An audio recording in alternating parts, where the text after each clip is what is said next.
बच्चों अस्सलाम वालेकुम वरहमतुल्लाहि वबरकातुहू। देखिए लिखा हुआ है ज़बानी मश्क, बुलंद आवाज़ से पढ़िए। गुस्ल, घड़ौंची, कोठरी, जायज़ा, एहतियातन, सुराग, वाहियात, यकलख्त, दहलीज़। गुस्ल, घड़ौंची, कोठरी, जायज़ा, एहतियातन, सुराग, वाहियात, यकलख्त, दहलीज़।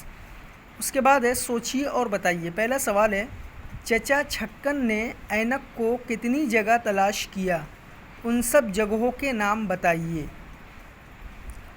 चचा छक्कन ने ऐनक को कितनी जगह तलाश किया, उन सब जगहों के नाम बताइए। देखिए हमने इसका जवाब लिखा है, चचा छक्कन ने ऐनक को गुस्ल खाने, ताक, फ़र्श, नाली और कोठरी में तलाश किया।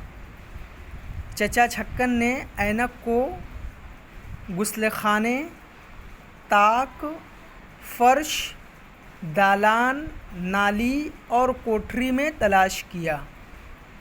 चचा छक्कन ने ऐनक को गुस्ल खाने, ताक, फ़र्श, दालान, नाली और कोठरी में तलाश किया। सवाल नंबर 2 है, आखिर में ऐनक कहाँ मिली और किसने उसके बारे में बताया। आखिर में ऐनक कहाँ मिली और किसने उसके बारे में बताया। इसका जवाब हमने लिखा है, आखिर में ऐनक चचा छक्कन के माथे पर मिली और ये बात उनको बन्नू ने बताई। आखिर में ऐनक चचा छक्कन के माथे पर मिली और ये बात उनको बन्नू ने बताई। ये दो सवालात आप कॉपी में करिए और फ़ोटो क्लिक करके हमें सेंड करिए।